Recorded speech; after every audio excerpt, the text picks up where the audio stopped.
Okay, over the last several years, Последние несколько лет, we've been going, when I show up here anyway, on Sunday nights, когда я здесь появляюсь по воскресенью вечером, we've been going through Genesis, the first 6 chapters. Бытие проходим, первые 6 глав. We've gone through the first 5, Первое мы уже прошли, and given sort of a survey of each chapter of the book.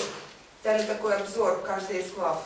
And now we're up to chapter 6, which I promise that when I come back I'll teach.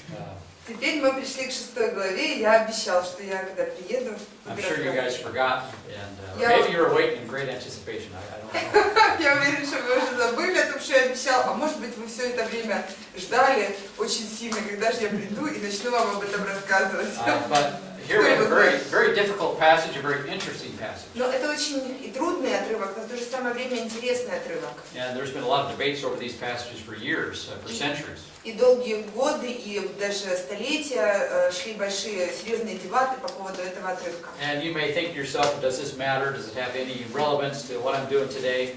А вы, может быть, вы подумаете, ну, какое это вообще отношение имеет ко мне, к тому, что я сейчас делаю, как я сейчас живу. Well, I would say yes, it does. If it's in the Bible, it's here for a reason. Я скажу вам, что да, это имеет отношение, раз оно в Библии, значит, есть тому причина. And first of all, you got to think about who wrote this book, right? Who wrote it? Прежде всего напомню вам, кто написал эту книгу. Moses wrote it. Моисей написал. Okay, he put this in here for a reason.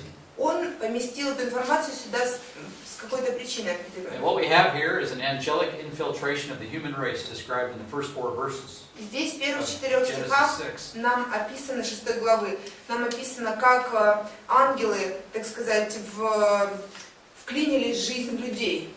And what Moses is doing is actually he's writing these things down to protect his own people from false ideas and false doctrines. И Моисей пишет это для того, чтобы предупредить свой народ, чтобы они знали, к чему это может все привести. And so he is really protecting the Hebrew people from all the false doctrines and false gods and the false ideas that Egypt, for example, had taught their own people, and Israel was influenced by this. Он пытается уберечь свой народ еврейский от лжеучения, лжедоктрин, от поклонения лжебогам, что они видели, чему они научились в Египте. Egypt had their pantheon of gods. Потому что в Египте целый пантеон богов. Where did they come from? Откуда же эти боги пришли? Where did such ideas evolve from? Откуда? We use that in a very general way. Откуда такие идеи появились, вот этих разных богов? Откуда это все исходит? Well, they probably came from the historical experience we're describing here in verses 1 through 4. Скорее всего, это все исходит из этого исторического опыта, который происходит, нам описан в первых 4 главах Бытия. Pharaoh, for example, viewed himself as being God on the earth. Потому что фараон сам по себе считался богом на земле. Then, of course, we have the clash of the titans with the Greeks, right, later on. Потом у нас Right. есть титаны, вы знаете, в греческой мифологии, да? And all kinds of gods and heroes and mixtures of gods and people. Всякого рода боги, герои, всякие смесь между богами и людьми и так далее. See, there's a whole mythology wrapped around such thinking, such ideas. Потому что вся вот эта мифология, она как раз вертится вокруг вот этих идей, которые мы здесь находим. A whole entire lifestyle wrapped around that kind of thinking. А также, Mythology, that type of mythology. также весь стиль жизни, весь образ жизни тех народов и людей, он основан на такого рода мышлении, на этой мифологии. So what Moses is doing, he's protecting his people from such foolishness. Поэтому что Моисей делает? Он пытается защитить свой народ от такого рода глупости, глупого мышления. And he talks about right before the flood, we have this angelic infiltration of the human race. И он говорит, что прямо перед потопом вот было это проникновение ангельских существ в человеческую расу. Which led to the corruption of the human race. И это привело к развращенности людей. He doesn't spend a whole lot of time on it. He gives about 4 verses. Он не так уж и много, так сказать, бумаги на это тратит, всего 4 стиха. But 4 verses in Genesis 6 is a lot, actually. Но в Бытие 6 главе 4 стиха это очень много. So it's something that you need to pay attention to. Поэтому нам необходимо обратить внимание на это. So this is there for a reason. Здесь это находится по определенной причине. You know, why do people worship the gods? Почему люди начали поклоняться богам? Or where do the gods come from? Откуда вообще эти боги появились? And you know, this is not unique to the Greeks. It was in Egypt. It was around Israel, all the foreign countries around Israel. Поэтому для греков это не было чем-то уникальным. Это было и в Египте, и в других странах и народах, которые окружали израильскую землю, территорию. So Moses puts it right where it belongs here in verses 1 through 4, chapter 6, right before the flood.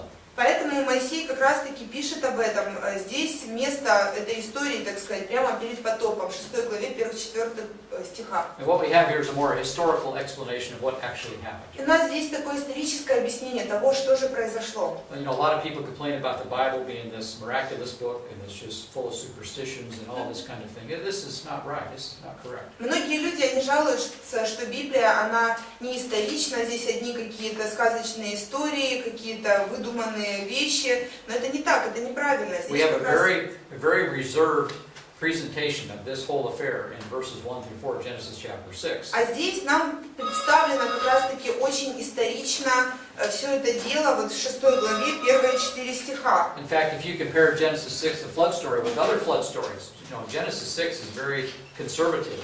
Если вы сравните 6 главу Бытие, там где описывается история потопа, как потоп происходил с другими записями о потопе, то вы поймете, что здесь очень четкое и очень такое консервативное, так сказать, подход в объяснении потопа. The stories wrapped around the flood are so mythological and foolish that no one would question, people would question whether or not it really happened.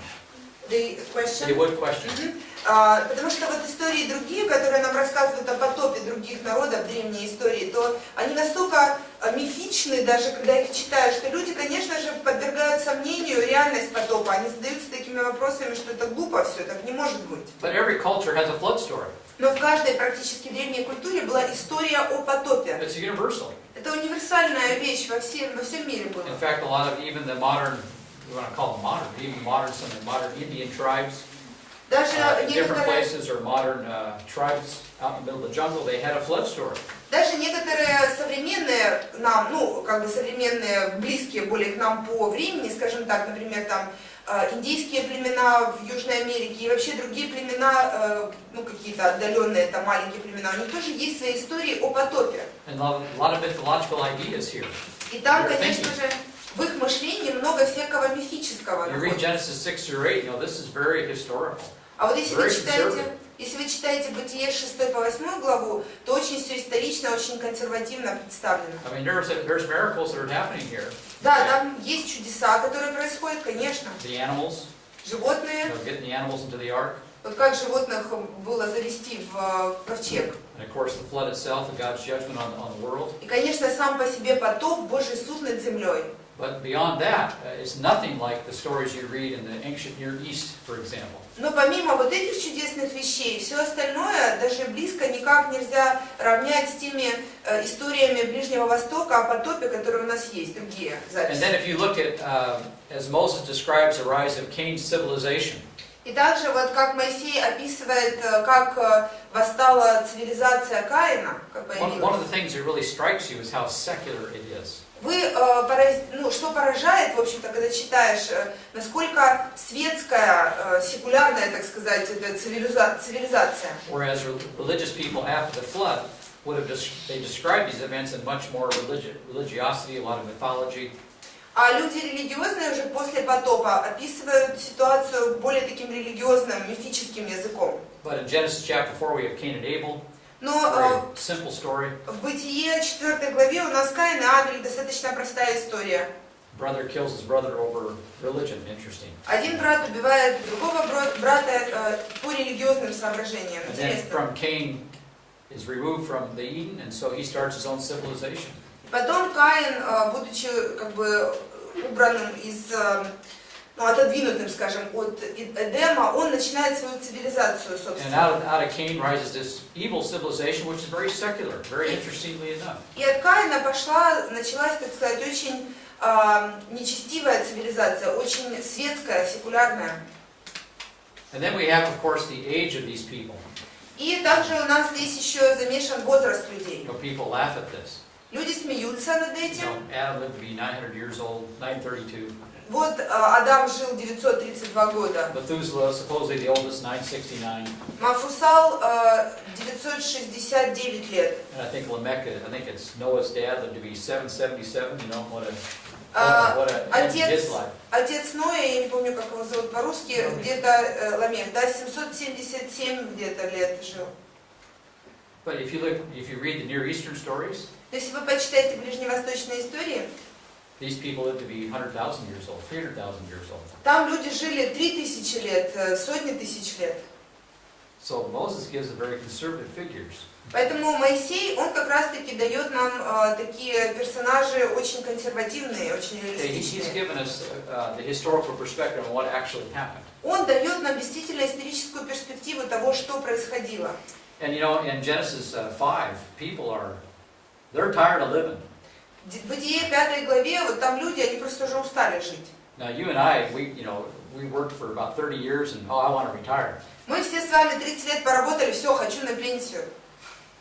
Okay, these people lived to be 900 years old, А люди 900 лет пахали, and they wanted to retire. они очень хотели на пенсию, поверьте.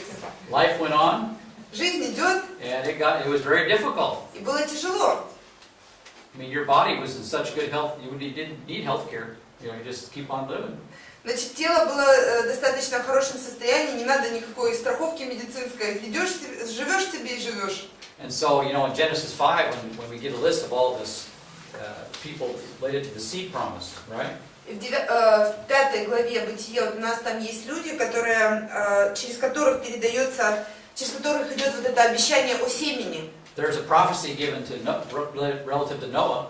Там было пророчество дано родственнику Ноя. And Noah's going to give us salvation from work. И Ной должен был He'll give us rest. дать спасение от труда, дать покой должен был. Which really shows the authenticity of this ancient promise. Что показывает вообще аутентичность, такую как-то, не знаю, реальность, что ли, настоящесть вот этой проблемы древней. Because this is a very ancient prophecy. Это было очень древнее пророчество. Rooted in its own time. Да, и оно действительно коренилось в своем времени, то есть оно имело свои корни своего времени, своих So Noah will проблем. give them rest. Значит, Ной должен был дать им покой. Salvation by grace was taught in Genesis 5, 4 and 5. Спасение по благодати как раз-таки было преподано в 5 главе Бытия. And it was all relative to works, interestingly enough. И было связано, что самое интересное, с работой, с трудом. So Noah, the flood came, of course, after Noah. Значит, конечно, пришел у нас потоп после Ноя, с And Ноем. Noah gave them rest И Ной дал им покой. because they died a lot quicker. Люди очень быстро все умерли. So it was 900, and now, by the time of Abraham, you're lucky to get to 200, 175. Потому что вот то они жили 900 лет, а потом уже после потопа, да, с Авраама там 170 чем-то, потом 160, и так меньше. Joseph, 110, I think, or not Joseph, but Joshua. Иисус Навин 110 у нас прожил, кажется, да? And then Jesus, he dies about 30 or 35, 40, somewhere in there. А Иисус где-то 35-40 лет прожил. So Genesis shows a de-evolution. Значит, у нас с бытия начинается, как это, не эволюция, а деэволюция, но это, наверное, у нас называется деградация. Yeah, especially after the flood. Особенно после потопа. So the age factor sped up very quickly after the flood. Поэтому возрастной фактор начинает очень сильно как бы снижаться после потопа. And of course, Noah, he's a part of the seed, so he's a part of the messianic seed line. А Ной, он является частью вот этой линии или родословной семени. So he's a picture or a type of Christ who is to come. Поэтому он является прообразом Христа, который грядет, который должен And after the прийти. flood, a brand new world starts over again. И после потопа должен начаться новый мир заново. But before that, a very evil time, extremely evil. Но перед этим как раз очень крайне нечестивое время, So времена. on the one hand, we have this secularity in chapter 4. С одной стороны, в 4 главе у нас такая очень высокая обстановка, светская, секулярная обстановка. But now in chapter 6, verses 1 through 4, we have an angelic infiltration into this civilization. А в 6 главе, первых 4 стихах, здесь как раз-таки проникновение ангелов в цивилизацию человеческую происходит. So let's read verses 1 through 4, and Sasha, пожалуйста, would you read that for us? Саша, будьте добры, прочтите, пожалуйста, первые 4 стиха в 6 главе. Когда люди начали умножаться на земле, и родились у них дочери, тогда сыны Божьи увидели дочерей человеческих, что они красивые, и брали их себе в жены, какую кто избрал. И сказал Господь: но не вечно духу моему быть пренебрегаемым человеками, потому что они плоть, пусть будут дни их 120 лет. В то же время были на земле исполины, особенно же с того времени, как сыны Божьи стали ходить к дочерям человеческим. Okay, here in chapter 6, verse 1, interestingly enough, И они стали рождать им. И это сильные и издревле славные люди. yeah, verse 1 here, Значит, первый стих у нас здесь. we have the word men. What do you got there? Lude or Chelebek, or what do you have? Люди. 6, okay. Ну, у нас множественное. Interesting. Well, Люди. yeah, actually it's Adam in the Hebrew. Здесь Адам. Yeah. Адамы. Seen as a collective. Да, здесь у нас как собирательное, да? Isn't Reba, for example, that's a collective, right? Что? Even in Russian, right? Reba, fish. Рыба. Да, у нас рыба, можно сказать, ну, как множественное число, Right. да? Well, the same thing here in Hebrews 6:1. Точно так же в Евреям, господи, в Бытие 6:1 у нас Адам, это собирательное, когда вот человек стал размножаться, да? And so we have men multiplying on the face of the ground, it says here. Значит, люди начали, или человек начал размножаться, умножаться на лице земли, по лицу земли. A population explosion is being discussed here.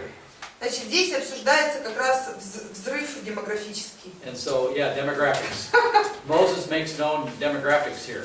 Значит, Моисей нам рассказывает о демографическом взрыве. By the way, did you know one of the flood stories, one of the Near Eastern flood stories? Знаете, вот одну из ближневосточных историй о потопе.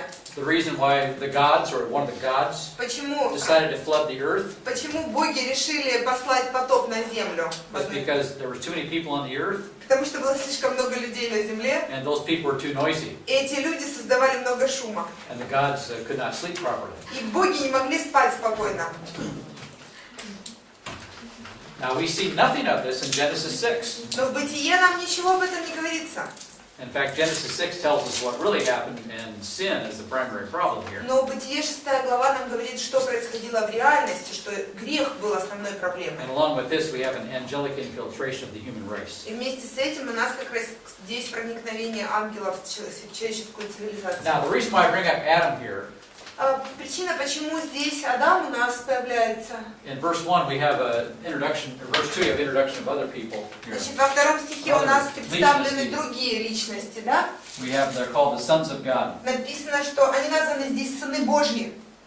Сыновья, сыны. Right? Божьи, yeah, is that right? Божьи. Ну ладно, ничего страшного. Yeah, my spelling. Probably sunny. So the sons of God show up here, verse 2. Значит, сыны Божьи у нас появляются во втором стихе. And of course the question is, who are the sons of God? И, конечно, вопрос стоит, кто же такие сыновья Божьи? Believe it or not, these are angels. Верьте или нет, это ангелы. Now it's hard for people to understand, but in the Old Testament, you're never described in these terms. Ну, тяжело себе представить, но в Ветхом Завете как раз... The saints are not described in these terms. Окей. Значит, святые люди никогда не описывались таким термином, сыны Божьи. Sometimes you'll see the children of Israel, you see that often. Иногда вы увидите такое название «Дети Израиля», часто Or можно the увидеть, children of God. или «Дети Божьи». Okay, you may see Israel in general, right? Можно увидеть Израиль просто в The общем, saints, святые какие-то but you люди, never see them праведные. described as sons of God. Но никогда эти люди не описываются как сыны Божьи, сыновья Now, the New Божьи. Testament, of course, that's a little bit different operation. В Новом Завете, конечно, да, это иначе уже. So we've been adopted into God's family. Мы были усыновлены в Божью семью. But we need to put that New Testament stuff aside. Но немножечко надо Новый Завет сейчас здесь отставить в This is сторону. long before the New Testament. Это задолго до появления And Нового Moses talks Завета. about Adam here, Поэтому Моисей говорит там об Адаме, там о человеке, о людях. and then he brings up these folks here in verse 2. А здесь он во втором стихе нам представляет этих товарищей, сынов Божьих. So while Adam is multiplying, the great explosion of human population, Значит, в то время как у нас Адам очень сильно размножается, у нас демографический взрыв по всей then we have the земле, sons of God show up, тут появляются сыны Божьи. and they look at the daughter of men here, the daughters of Adam. И они смотрят на дочерей Адама, ну, людей, человеческих дочерей. Which is interesting too. что тоже очень So интересно. we have the sons of God Значит, у нас есть сыны Божьи, versus the daughters of Adam. противовес дочерям человеческим. Дочери Adam. человека. Да. Мгм. So here, these are the same, okay? Значит, вот дочери Адама, это к человеческой расе принадлежат. But these folks are different. А это другие товарищи. Yeah, I don't know if they're Tavadashi or not, but Не знаю. what's going on here in these verses? Но что здесь происходит в этих стихах? Here we have a promise that God gave about the messianic seed, right? Значит, здесь Бог дает нам обещание о мессианском семени. Now we have an angelic infiltration of the human race here. А здесь у нас вдруг проникновение ангельских существ в человеческую расу. See, chapter 5 described for us the messianic seed line. Потому что 5 глава нам дает родословную линии семени. So Abel is killed, right? Авель был убит, And Cain forfeited his right to it. и Каин, он... Forfeit, you know. If you forfeit a match, you know, in a soccer game, you forfeit the match because you didn't show up. проиграл, ну или... Он Well, как yeah, you бы lose, отказался от своей части. And so then God raised up Seth, Поэтому Бог поставил Сифа. and we go all the way from Seth to Noah in chapter 5. И дальше идет, значит, линия от Сифа к Ною, в 5 главе как раз нам And представлена. then a special promise is given to Noah concerning the future rest that he will provide. Ною дается, значит, обещание о будущем покое, которое он должен дать. Ну, через And Ноя then, пойдет. after that, we have the discussion about the sons of God. И потом, сразу после этой линии, да, родословной, у нас идут сыновья Божьи вдруг. Who took wives for themselves.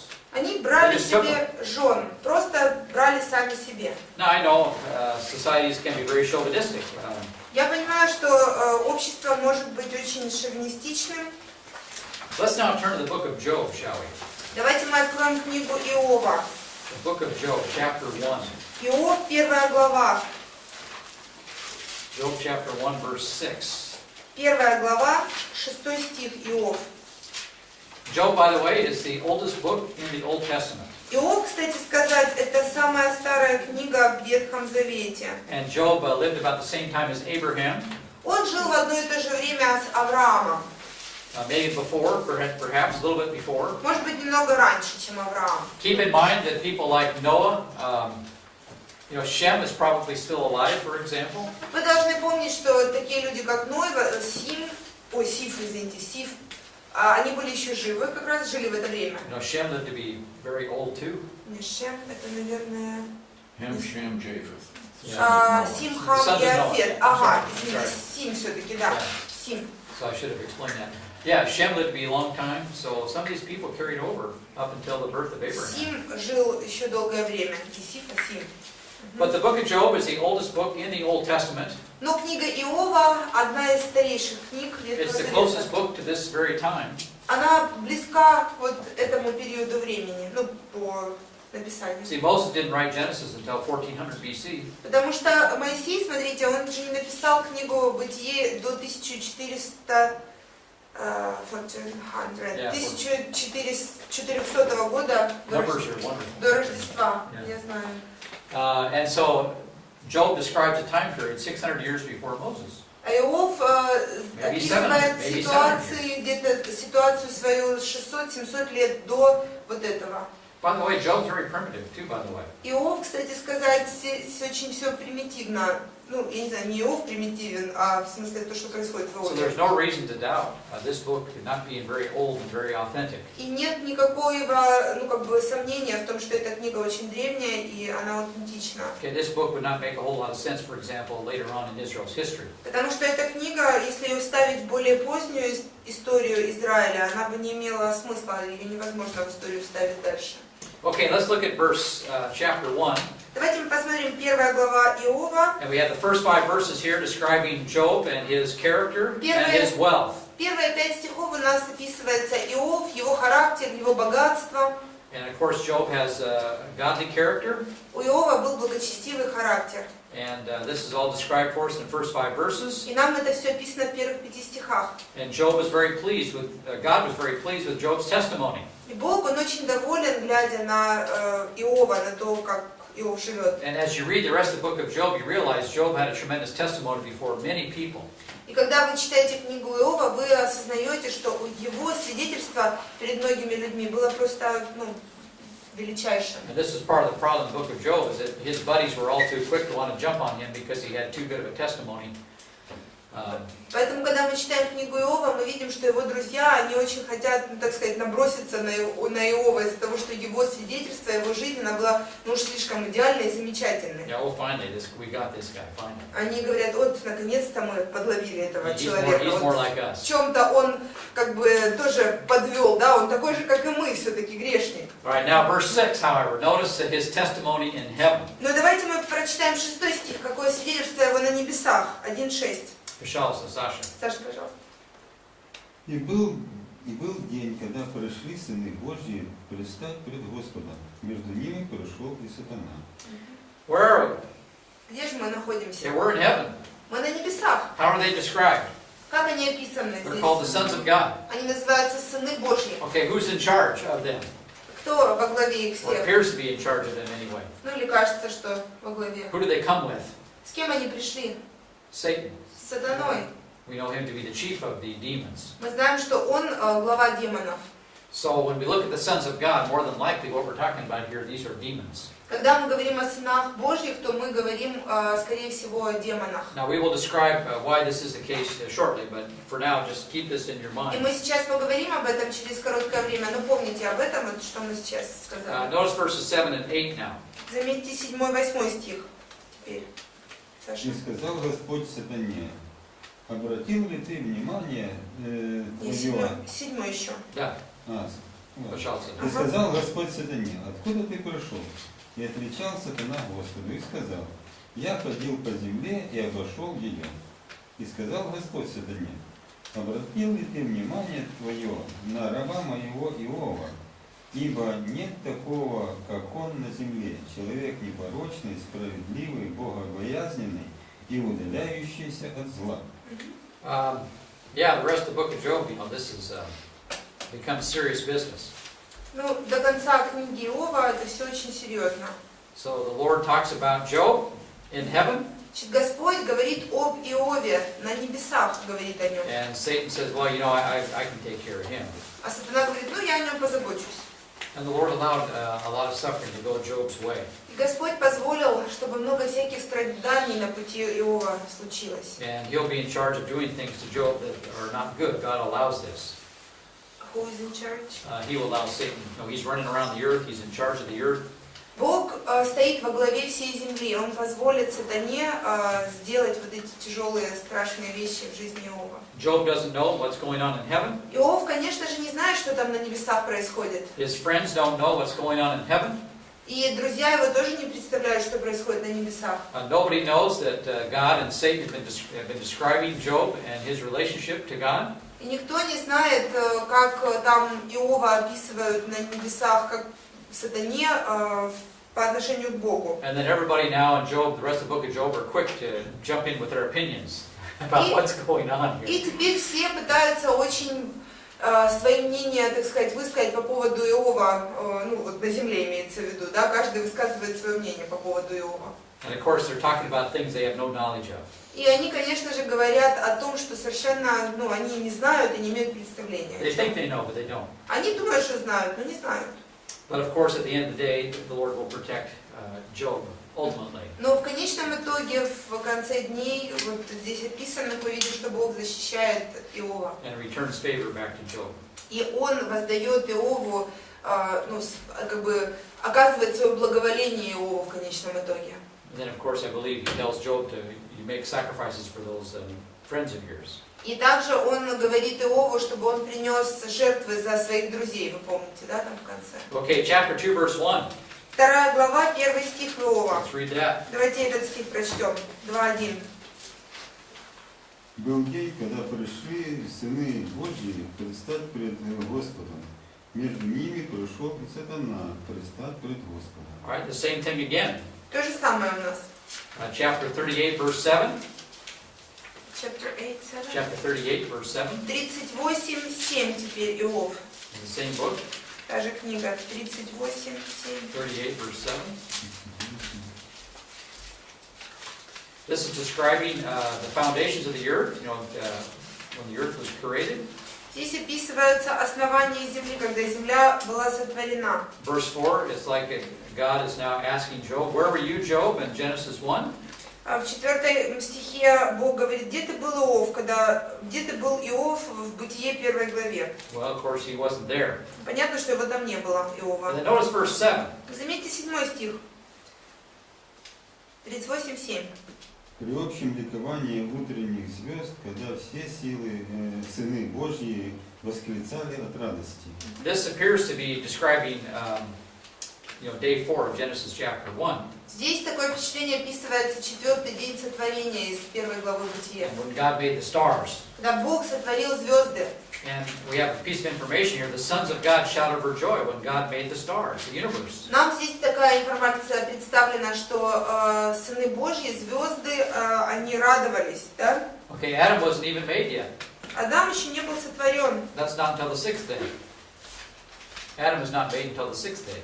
До 6-го дня еще Адам не был создан пока. And so when God made the stars, the angels were excited about what God had done. Когда Бог создал звезды, ангелы, они очень радовались, они в таком возбуждении, да, как бы радостно There were находились. no people on the earth when God made the stars. Не было же еще людей на земле, когда Бог сотворил Or when God звезды, made the universe. когда Бог создал вселенную. Apparently there were angels. Но были ангелы, And so they witnessed God's creative power when He made the stars. поэтому они были свидетелями Божьей силы могущественной в сотворении, когда Он сотворил звезды. So again, the sons of God are described as angels. Снова здесь нам описаны сыны, то есть сыны Божьи, здесь говорится, что это ангелы. Now the reason why they're called sons of God is because God created these demons, originally angels, directly. Okay? Directly. Почему они называются сынами Божьими? Это демоны, да, но изначально это были ангелы, сотворенные Богом. Почему названы сынами? Потому что Бог напрямую их сотворил, непосредственно. Okay, now, we come from our parents, right? God made Adam directly. Мы, конечно, от родителей, от наших исходим. Бог напрямую, непосредственно создал Адама. But then after that, Потом после этого then we reflect Adam. мы уже отражаем Адама, And of пошло. course Eve as well. We reflect our parents. То есть мы своих родителей, Адама и Еву, и своих родителей тоже мы Now отражаем. where do I get this idea? Откуда же у нас такая идея берется? Well, let's turn to Luke chapter 3, shall we? Luke 3. Давайте откроем книгу Луки, Евангелие от Луки, 3 главу. So Luke chapter 3. Луки, 3 глава. Now Luke gives us a long list of a genealogy. Лука дает нам длинный список, генеалогию. We go all the way from Jesus, all the way back to Adam. Значит, от Иисуса мы доходим до Адама самого. And this occurs in Luke chapter 3. И это нам описано в Луки 3 главе. And notice here, verse 37 and 38. Заметьте, в 37-38 стихах. And let's read those two verses. Прочитайте, пожалуйста, 37-38. Масуфаилов, Энохов,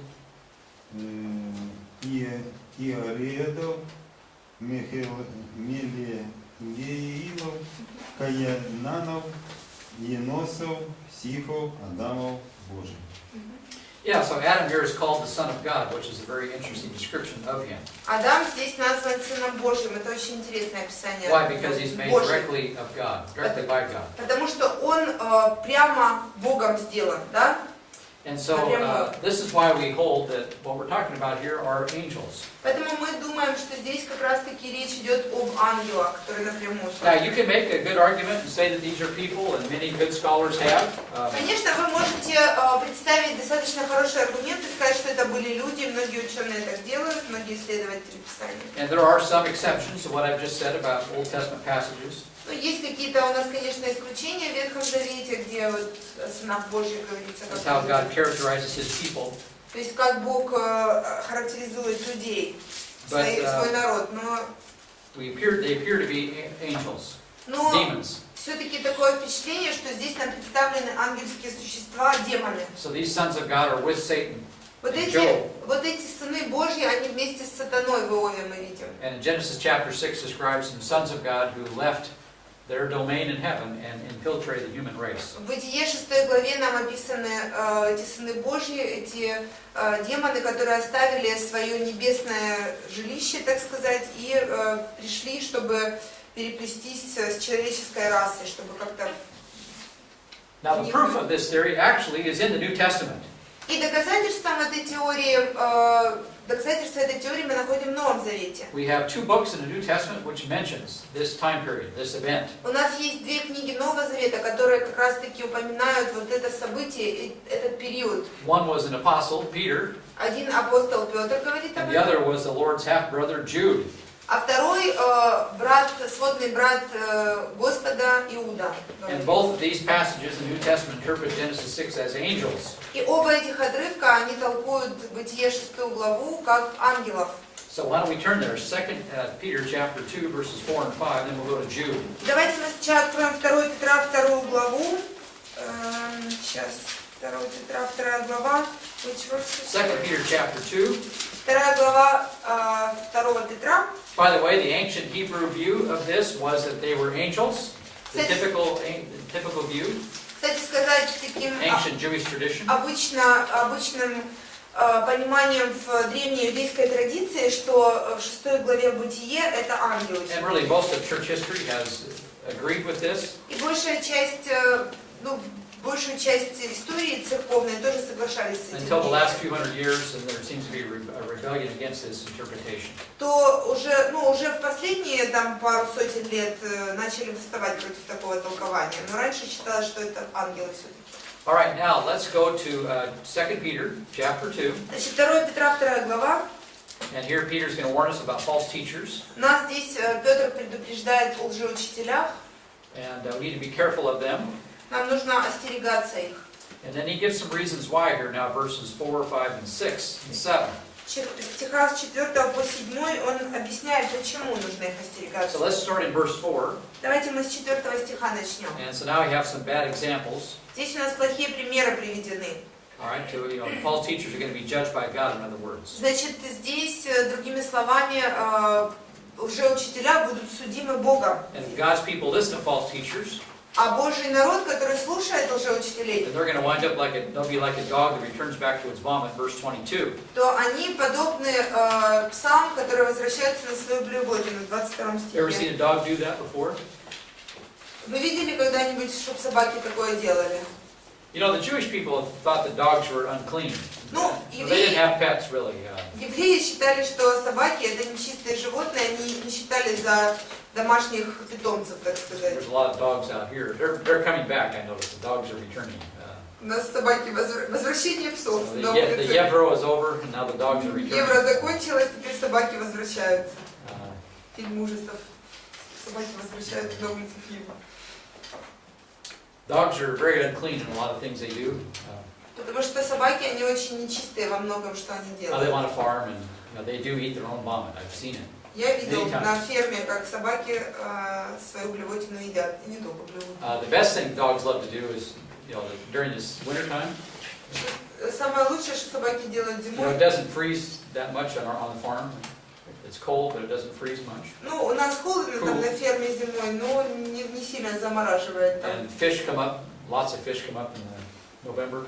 Много рыбы приходит в ноябре в реке, And видимо. they die on the beaches, И на берегах реки умирают The эти dogs go down and рыбы. they start eating them fish, Приходят собачки поесть, It's поживиться. almost pure poison.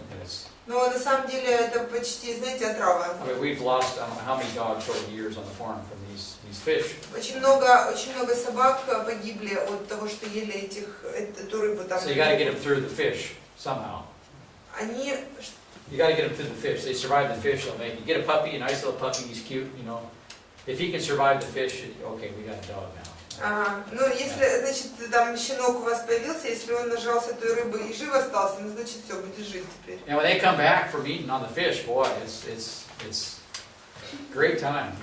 Когда эти собаки возвращаются, наевшись рыбы, то это просто, знаете, счастливое время для них. And then they like to roll on them. They like to roll. Да, они любят еще поваляться в той рыбке вонючей. Get their back into it, Да, спинку втереть себе. And dogs are very unclean. Да, собаки не очень нечистые. Today we have pets.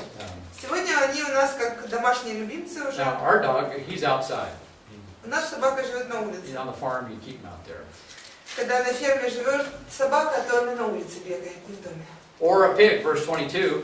Или же в 22 стихе здесь нам о свинье You clean him говорится. up and he goes back to the mud. Когда ты помыл свинью, то она снова в грязь идет валяться. So if you're a Christian, you listen to false teachers, that's what you're described as. Значит, если вы христианин и вы слушаете лжеучителей, то именно так вот вас описывают. In Как verses собаку 1 through свиней. 3, Peter says there's many false teachers. А Many will be deceived by them. во второй главе, первых 3 стихах, Петр говорит, что будет много лжеучителей, многие будут обмануты ими. Now here in verse 4, he started a list of God's judgment against such practices. А в 4 стихе здесь нам описан Божий суд против таких вот проявлений. Now let's read verse 4. Давайте прочитаем 4 стих, Саша, And пожалуйста. 5. 4-5. Ибо если Бог ангелов согрешивших не пощадил, но связав узами адского мрака, предал ввести на суд для наказания. И если не пощадил первого мира, но в 8 душах сохранил семейство Ноя, праведника правды, когда заповедника правды, когда навел потоп на мир человеческий, на мир нечестивый.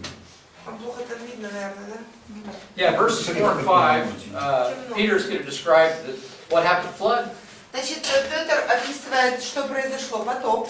We have a summary really of Genesis chapter 6, verses 4 and 5. Здесь такое, знаете, краткое описание того, что в 6 главе Бытие Okay, he's потоп describing описан. judgment here. What God is going to judge people for their sins. Он описывает здесь суд, то есть Бог собирается осудить людей за их грех. Now here he judged the world. Great Здесь judgment. Он судит мир, вот как раз сам суд The flood описан. was a tremendous judgment. Потому что потоп был как раз жутким судом. Then he talks about the judgment of Sodom and Gomorrah. Потом он говорит о суде над Содомом и Гоморрой. Okay, and so verses 4 and 5, he's describing Genesis 6. Стихи 4-5 описывает нам Бытие 6 главу. It says here, God did not spare angels when they sinned.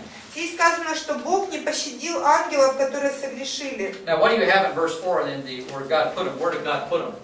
У нас в In the 4 Russian стихе, text. куда Бог Put them into where? адский мрак. It's like hell, darkness or something. Darkness of hell. Well, the Greek word is not hell. Но у нас здесь адский мрак, но в греческом здесь нету ада. It's Tartarus. The Greek word is Tartarus. Тартар. And this appears to be a special place for fallen angels. И это было особое место для падших ангелов. And these angels were placed in Tartarus. И эти ангелы были помещены в Тартар. In fact, they're demons. Демоны эти. Now, where are most demons today? As far as you know. As far as we know. Вот насколько мы знаем, где вообще демоны находятся Okay, сегодня. where is Satan as described in Job chapter 1? Где сатана, как описано в Бытие, в Иове 1 главе? Где он находится, сатана? Yeah, he's roaming around, right? He's roaming around the earth. The sons of God with him. Ходит по миру себе с сыновьями этими Божьими, с другими бесами, да? What are Ходит these по guys миру. doing in Tartarus? А что эти товарищи делают в Тартаре? We have a group of angels that are in Tartarus. What are they doing У there? нас есть группа ангелов, которые находятся в Тартаре. Почему How did they они get там? there? Как они туда попали? Ждут наказания.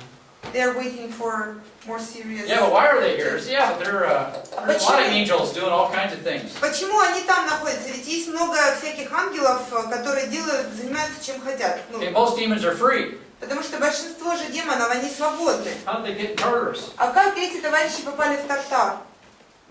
Наверное, просто... Yeah, thank you. Yes, Genesis 6 tells us. Нам Бытие 6 глава как раз таки говорит об этом. Okay, God put these angels in a Tartarus. Бог поместил этих ангелов в Тартар.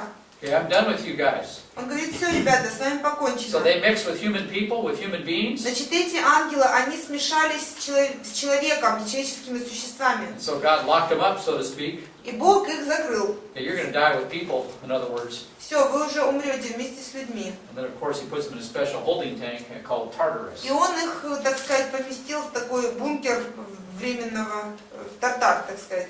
And they're called pits of darkness here. У нас написано адский мрак, а у них написано яма мрачная какая-то. Awaiting judgment. То есть там они ждут суда.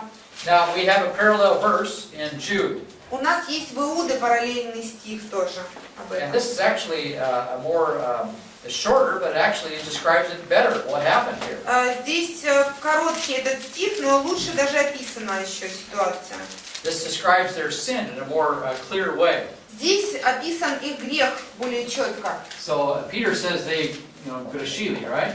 Да, Петр говорит, что они грешили, я не помню, как Well, я in what уже way говорила. did they sin? Ну как они грешили, непонятно, да? Well, Jude makes this more clear. Иуда, он проясняет эту ситуацию. Now, people can sin in all kinds of different ways, right? Люди же могут грешить по-всякому, да? Well, apparently angels can too. Ангелы, наверное, тоже, как видим. But they sinned in a particular way that God put them in Tartarus ahead of time. Но они согрешили как-то особенно, так что Бог их заключил в Тартар. Remember the angels when Jesus was healing and casting out demons? Помните, когда Иисус исцелял, изгонял демонов, Before they went to the pig, remember the... перед тем, как Он их послал, помните, в свиное стадо? I think that's the one. There's several different similar passages. Потому что есть несколько отрывков, как Иисус изгонял, но был один They из... say, what do we have to do with you, Son of God? Они сказали ему, что нам делать, то есть, что тебе до нас? Вот они The idea is сказали, that, Сын are you Божий. going to put us in judgment ahead of the time? Ты что, нас хочешь раньше времени на суд отдать? God has the right to do that. Потому что у Бога было право на это. And here he exercised that right. И вот Он здесь свое право проявил. And the demons are kind of, I don't want to go there. Демоны, они немножко побаивались, они говорят, не хочу сюда. So this operation, Genesis 6, seems to have come to a stop. Поэтому в 6 главе Бытие мы видим, что что-то происходит, чему пришлось положить конец уже. And the demons are even respect what God has done here. Даже демоны, они уважают то, что здесь происходит. Я не So знаю, they что. don't try this today. То есть сегодня они не пытаются делать это, потому что боятся туда попасть. So they learned a lesson. Они, значит, научились. Ага, мы туда попасть не хотим I'll больше. stay away from that one. Значит, от этого греха мы будем удерживаться. Now it's possible that Goliath may have been part of maybe a short-lived operation later on. Where the Возможно, same type of things happen. We don't know. мы не знаем, может быть, Голиаф был вовлечен в эту же операцию, мы не знаем. Может, да, может, нет. Because remember, Genesis 6, 3, and 4 describes these people as giants. Потому что вы помните, что в Бытие 6 главе, там 3-4 какой-то стих описывает этих людей как исполинов, гигантов каких-то. But this was a great judgment even in heaven.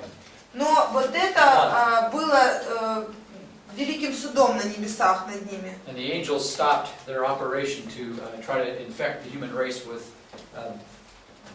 trying to stop the seed, messianic seed from coming. И ангелы перестали, так сказать, смешиваться с человеческой расой для того, чтобы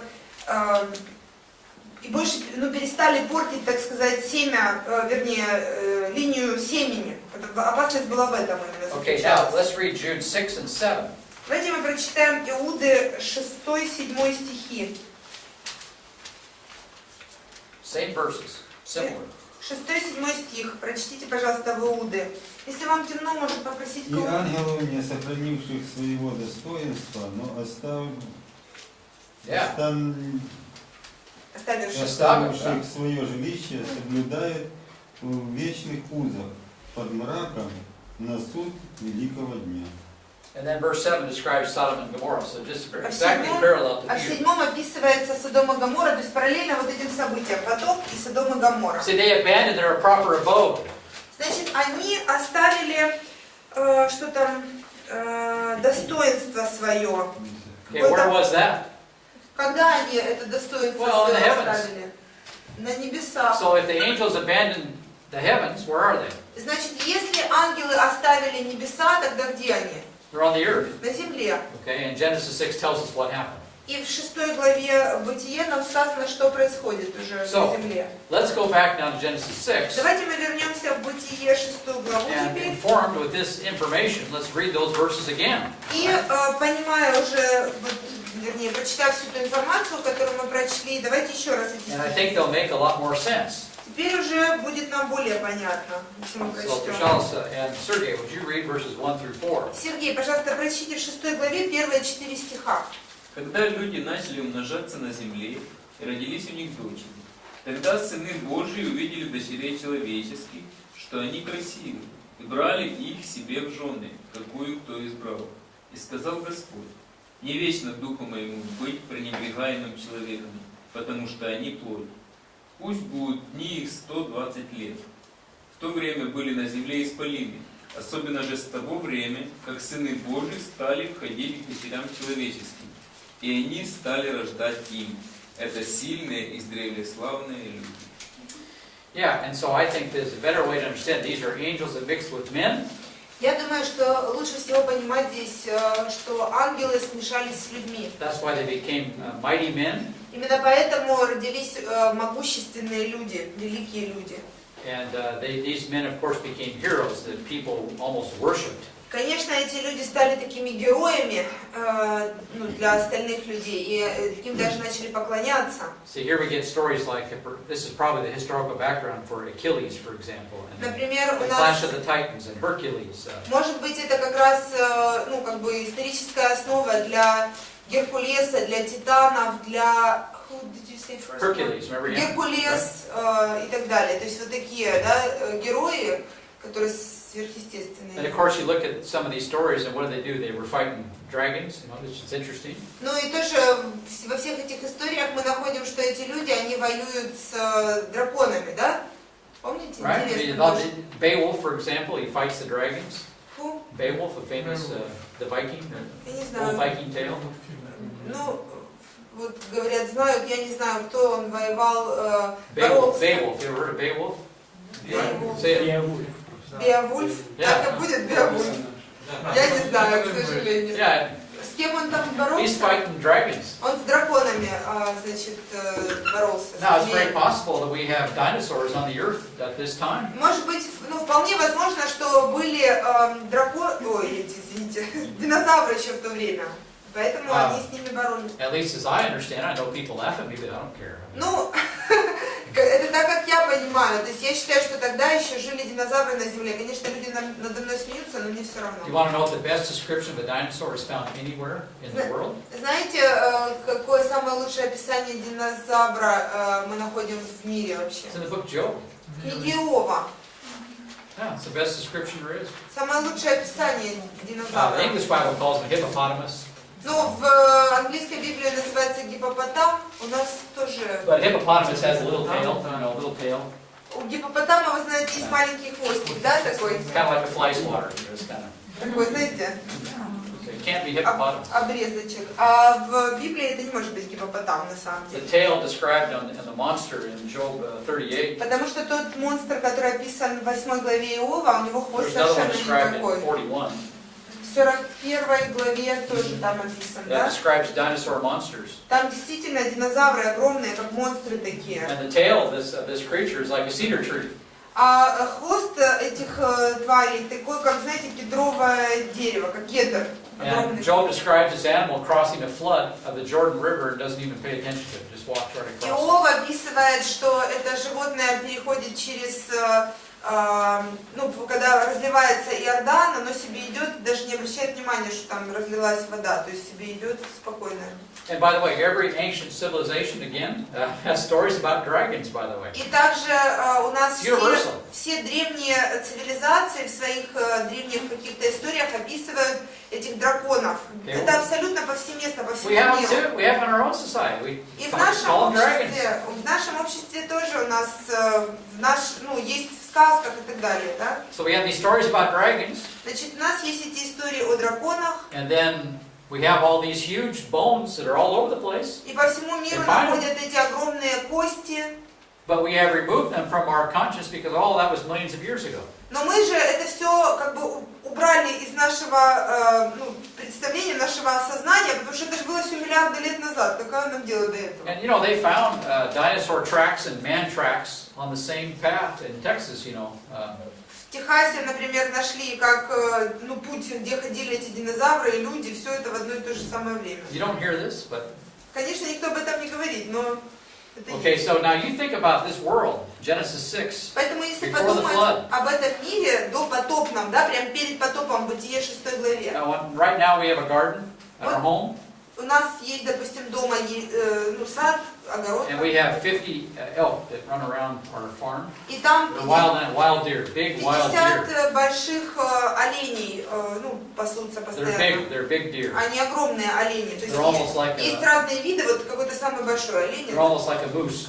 Они почти как лоси, то есть большие. The problem is that there are 50 of them. Okay. Но проблема в том, что их аж 50. But usually 50, a moose is kind of by himself in the water somewhere, Потому что лоси, они сами по себе обычно там не стадами, а поодиночно. Где-то Yeah, там you got 50 moose. забрел себе в...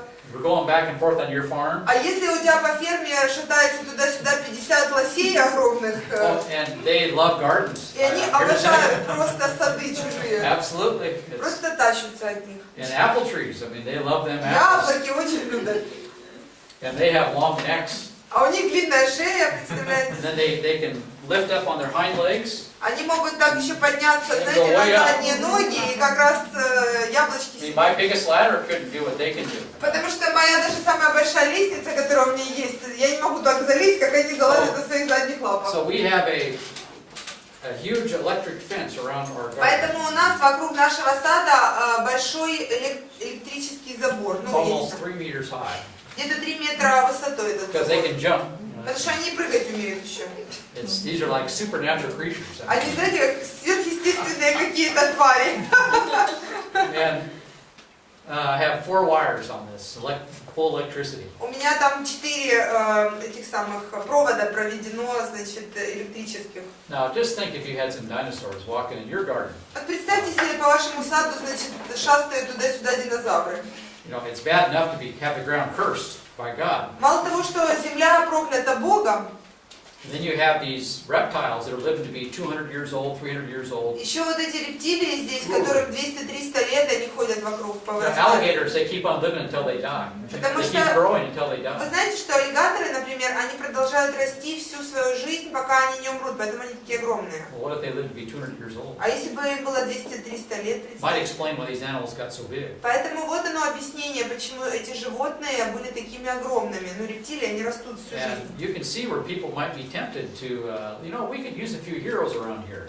Поэтому люди, конечно же, это было большим искушением для людей. Нам надо, знаете, какие-то герои, чтобы убивать вот этих чудовищ. Genesis 4, a very secular society, and then Genesis 6, angels that infiltrated the human race. В 4 главе Бытия у нас очень такое светское общество, секулярное. И в 6 главе у нас ангелы смешиваются с So людьми. these were men of renown. Men of renown, famous people. Ага. People worship them.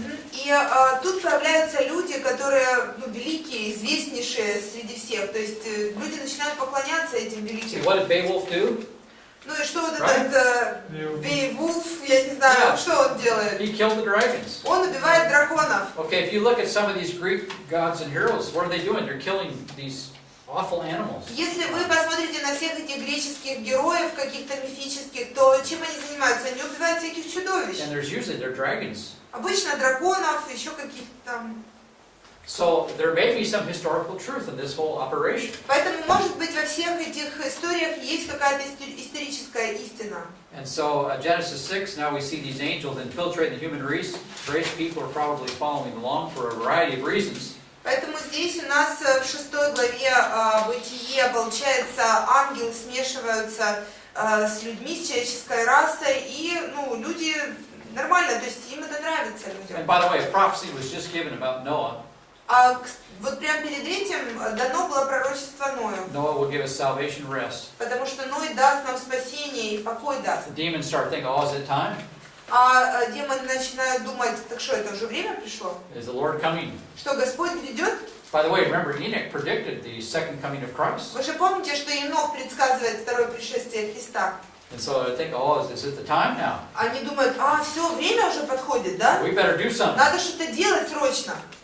The other time when we see a lot of demons around, Потому что вот другое время, когда мы видим много демонов появляются на they're сцене, hardly ever mentioned in the Old Testament. В Ветхом Завете Very почти seldom. не упоминаются, очень редко упоминаются демоны. Then all of a sudden, when Jesus shows up, we've got nothing but demons. А потом, как Иисус появляется на земле, у нас ничего как кроме демонов нету.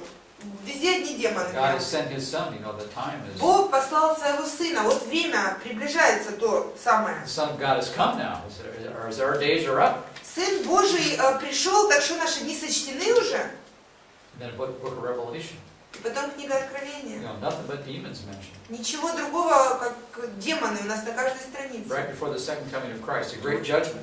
Вот перед вторым пришествием Христа, перед великим судом, конечно, они все So активизируются. this is like a little picture here in Genesis chapter 6 of what is to come at the second coming. Здесь у нас вот такая, как знаете, небольшая картина того, что будет при втором пришествии. So right before the flood is really compared to the Great Tribulation very often. Прямо перед потопом, и очень часто потоп сравнивают с периодом великой скорби. And so Flood Yeah, the or flood is time compared- before. the flood is compared to the Great Tribulation. Yeah. Да, все-таки потоп сравнивают с великой скорбью. So this gives a picture of what is to come. Значит, нам здесь дается такая иллюстрация того, что грядет, что будет.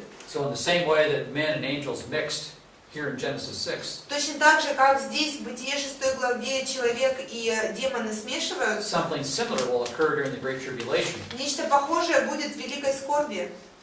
Probably not with the seed, of course. Но, может That быть, type of operation. это уже с семенем не связано, понятное But дело. demons become more visible. Но демоны уже будут более видимыми, то есть на земле. Some people have suggested that the Antichrist is the son of Satan. Некоторые люди полагают, что Антихрист будет сыном сатаны, то есть вот в таком именно смысле. That's too deep a knowledge for me, but anyway. Но для меня это слишком глубокое уже знание какое-то сокровенное, для меня уже это слишком. You get the idea with some of these, what's going to happen in the future as well. Но идея того, что будет в будущем, тоже мы можем себе получить здесь. Now, by the way, in Genesis chapter 3, right? Кстати сказать, в Бытие 3 главе, What happened outside the Garden of Eden? Remember, God removed them from the garden. помните, что происходит? Бог выгоняет их из сада. So we have the garden, Вот у нас сад есть, and there's an entrance into the garden. вход в сад, So Eden, right? Eden, or и Эдем. Эдем. yeah, wonderful. У нас или Е? Yeah. So Eden, right? Эдем. And God removed them, right? И Бог выгоняет их, убирает оттуда. And then what did they do? Что они начинают делать? What were they doing? Что они делают? What were Cain and Abel doing? Что Каин и Авель делают? They start to work on the... Yeah, but they were near the entrance. Why were they near the entrance? А чего они тут возле входа тусуются в Эдем? See, Cain was removed. God says, you're packing. Pack your bags and go. Каину Бог сказал, что собирай шмотки и ты уходишь He отсюда. went east of Eden. И он был где-то на востоке от Эдема. Yeah, so why? What's going on here? Почему они там все находятся? They're waiting... For what? Чего ждут? Понятно. The fulfillment of the prophecy. Okay, but what's happening here? What are they doing? А что они вот там They're делают? doing something. They're worshiping God. How are they worshiping Они God? же поклоняются Богу там, а как они ему поклоняются? Who prevented them from entering the garden? Кто им не позволяет войти в сад? Yeah, right. The cherubs, right? Да, там Херувим стоит, да? So they prevented entrance to the garden. They had these big, Херувим swords. Херувим с огромным мечом стоит, и, ну, или там меч сам стоял, я не помню, но, в общем, он... And then Adam and Eve worshipped here at an altar, right by the entrance here. И Адам и Ева, они поклонялись, там вот алтарь какой-то себе сделали, да, у Because входа. the garden, God's presence was here. That's where the cherubs were. Потому что вот там было Божье присутствие, и Херувим охраняет. Ну, So святой... Yeah. So it looks like, Yeah, exactly. Thank you. Yeah, Yeah. absolutely. This is a primitive picture of the God's temple. Это, знаете, как примитивная картина храма, да, то есть там Бог находится внутри, Херувим стоит на... Can't go into the Holy of Holies. The Нельзя войти в cherubs святое protected. святых, Херувимы охраняют. So some angels, at least the cherubs, were visible. Поэтому At least for a time. какие-то ангелы какое-то время, они были видимыми, ну вот Херувим, например. People knew about them Люди знали о них, этих Херувимах, in some way. So, каким-то образом.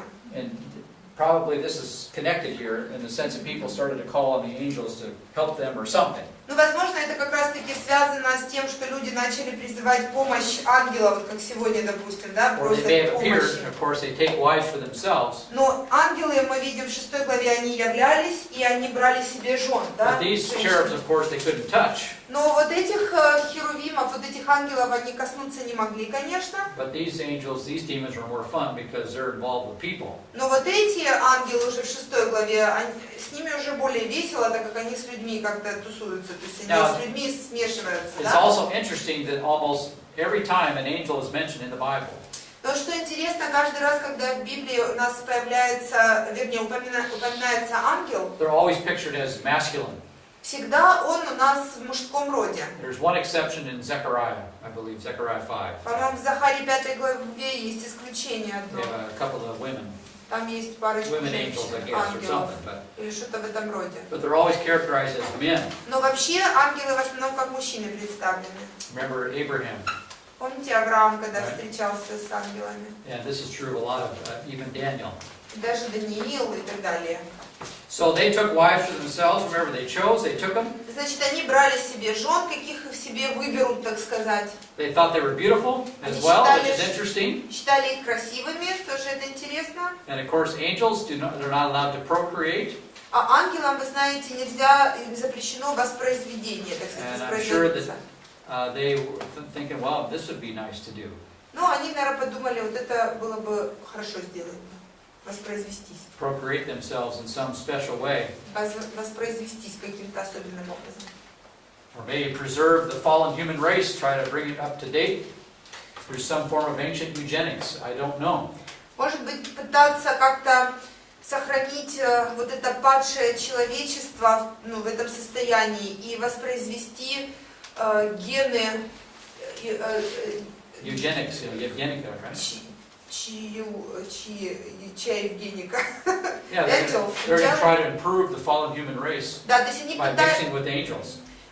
ну, Евгеника, я не знаю, как этот термин, знаете ли вы, но, в общем, они пытаются, может быть, как-то улучшить человеческую расу тем, что они смешиваются с ней. Ну, так как люди падшие, там... See, they infected the human DNA with angelic combination here. То есть I don't know. они как бы, ну, не влияют, а, так сказать, каким-то образом меняют, что ли, ДНК человека, да, то есть влазят туда ангельское. So there's a lot of different possibilities here, exactly what's going on here. И здесь, конечно, много всяких таких возможностей, ну, мы не знаем, не понимаем, но как бы там может много чего могло происходить. But we don't want to speculate too much, but Moses does mention this for a reason. Конечно, мы не хотим слишком уж спекулировать, да, на эту тему, потому что мало информации, но Моисей, он упоминает об этом с какой-то, ну, по какой-то же причине он говорит об этом. And by the way, in these trying days, the ancient Greek gods and heroes are coming back. И в эти древние времена, coming back, They're coming back In our day. in our day. you mean like ideas and... Oh yeah, no, they're being taught in school. It's being okay. I mean, I've seen it in my own kids' schools. Ну, в наше время сейчас много говорят об этом и в школах, и везде, то есть везде вот эти мифы Древней Греции, всякие мифы, we're saying везде goodbye, преподаются, мы говорим «до свидания, Бог», And then let's bring back the ancient Greek gods and heroes. и снова возвращаются эти древние боги и герои, да, то есть в нашу ментальность, наше представление. So these are not unimportant verses. Детям как раз это преподается, поэтому это не какие-то неважные стихи. And of course, you've maybe heard this famous documentary they made years ago, The Chariots of the Gods. Может быть, вы видели какой-то документальный фильм «Колесницы Бога». You heard about where the aliens are supposedly infiltrating the human race, aliens. Там, где речь идет о пришельцах каких-то из космоса, которые тоже пытаются в человеческую расу как-то внедриться. There's a lot of discussion about aliens. Но есть очень много, вы понимаете, что много говорят об НЛО и всяких пришельцах, да? And the gods are coming back. Что боги возвращаются, да, на землю сейчас. So again, these verses are not, they're here for a reason. Moses writes them to protect us from false Поэтому teaching. здесь есть причина этим стихам. Моисей пытается нас защитить от лжеучений. And we should not worship them because God took care of them in the flood. Мы не должны поклоняться вот этим существам всяким, потому что Бог уже разобрался с ними в потопе. Okay, any Katya. questions? Katya, you have any questions on this interesting topic? Интересная тоже тема. Идея такая прозвучала, что Голиаф мог быть потомком вот этих вот исполинов. Вопрос, почему он мог быть, если мы говорим, что Ной и его семейство, они должны были сохранить семя, то есть, соответственно, сохранить человеческую вот это, да? А потом случился, все погибли, кроме... Why did you say Откуда that идея Goliath возникает could be from these creatures? Because Because all of them died and only Noah and his I understand, family. but verse 4 seems to suggest that there was another attempt, at least more locally, not as Where? universal. Verse 4. 6:4? Yeah. Ну, шестой... The she Nephilim were on. meant that after flood everybody was killed except Noah. Yeah. How it could be? Well, verse 4 Четвертый стих 6 главе. says the Nephilim were on the earth in those days, right? Сказано, что в те дни были нефалимы, у нас не нефалимы, а как они у нас называются? Исполины. Which are giants. They're giants. Гиганты какие-то, да? That's what Nephilim means, giant. Ну вот это слово означает гигант. And then notice that it also says that also afterward. Заметьте, есть особенно же с того времени. Right? Let's say Ну, afterwards. получается, исполины это дети вот этих Да, вот. здесь особенно с того же времени, как Да. стали Да. Божьи сыны входить. Но это все равно до потопа все. Да, В том-то это и до. After the flood. No, it's after, it's before. Like in our text, we don't have after flood anything. We have in that time on the earth were these giants, especially after those times when sons of God. Well, that's an interesting interpretation. Yeah. Ну, у Probably. нас Yeah. тут другой немножечко перевод. The ancient text is more difficult.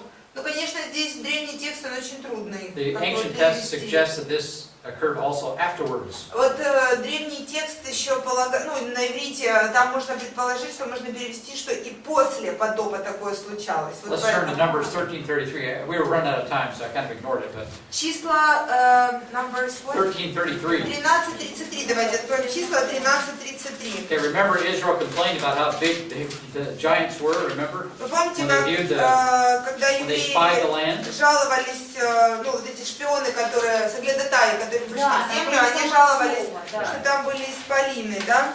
So read 13 verse 33, Kasha. 13:33, Катя, прочитайте, пожалуйста. Они поручили перед израильтянами землю, которую разведали, говоря: земля, которую мы разведали, пожирает своих обитателей. Все люди, которых мы там видели, огромного роста. Okay, well actually in the Hebrew text 33 again they saw the Nephilim. It's the same word in В еврейском тексте там они видели этих нефалимов. Yeah. Ну, там стоит то же самое слово.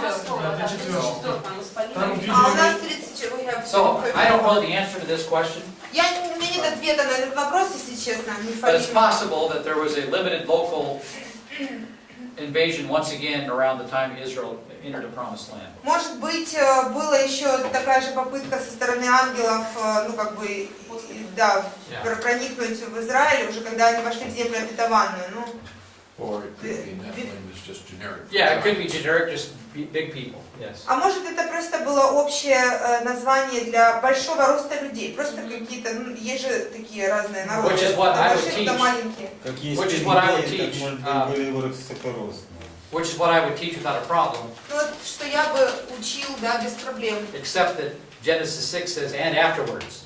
Ну вот, я бы говорил, что есть такие люди генетически очень большие, но вот в Бытие есть и после этого. Ну So вот, есть Moses такая фраза после этого. Moses doesn't close the door completely on this whole operation. То есть Моисей, он как бы не закрывает дверь полностью вот всей вот этой вот операции с инфильтрацией, And Moses да? also wrote Numbers 13:33.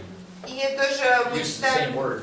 в Моисей пишет, ну, когда в числах он использует то же самое слово. And angels may have become interested again in doing this because they're now Israel's now in the promised land. Может быть, опять демоны заинтересованы в том же самом, потому что евреи же придут на землю обетованную. Ну, A new program. God is moving forward His plan of то salvation. есть Бог, Он продвигает свой план спасения, и им, конечно, это And they were не trying to oppose that Они plan. пытаются противостоять этому плану Божьему. But again, that's speculation. Но опять же, это все спекуляция, это предположение, я не знаю. These are difficult verses, but Тяжелые стихи. I think we're talking about demons here, regardless of. Но я думаю, что все равно речь здесь идет о демонах. And we're living in really difficult times. Мы живем с вами в очень трудные A времена. lot of foolishness all over. Много всякой глупости везде And the повсюду. madness that we see going on politically, I mean, there's a lot of demon activity happening. Просто сумасшествие, которое мы наблюдаем в политической сфере, там демоны как раз очень-то и активно President действуют. Putin now is looking like the only sane leader Сегодня in the президент world today. Путин выглядит как единственный какой-то нормальный правитель во всем мире в And he's этих an old вопросах. KGB guy. Хотя он КГБист. Okay, that's how bad the politics are today. It's bad. Насколько сегодня ужасна политика, Now что we got a КГБист KGB самый guy who лучший, looks good. что сегодня КГБист выглядит очень неплохо на фоне остальных. That's demonism is running rampant. right Потому now. что демоны там как раз таки занимаются этими вопросами великих людей, политиков, вы понимаете. Okay, let's close in prayer. Давайте мы молитвой And закончим. Vladimir Pashalis, would you please pray for Бога, us? пожалуйста, помолитесь. Господь наш Отец, благодарен Тебе за время, которое мы были здесь, за учение, которое Марк преподал нам. Благослови нас, пожалуйста, понимать, какое отношение к нам может иметь вот эти вещи все, и помоги нам понимать Твое Писание и жить в соответствии с этим пониманием во имя Иисуса Христа. Аминь. Amen. Спасибо.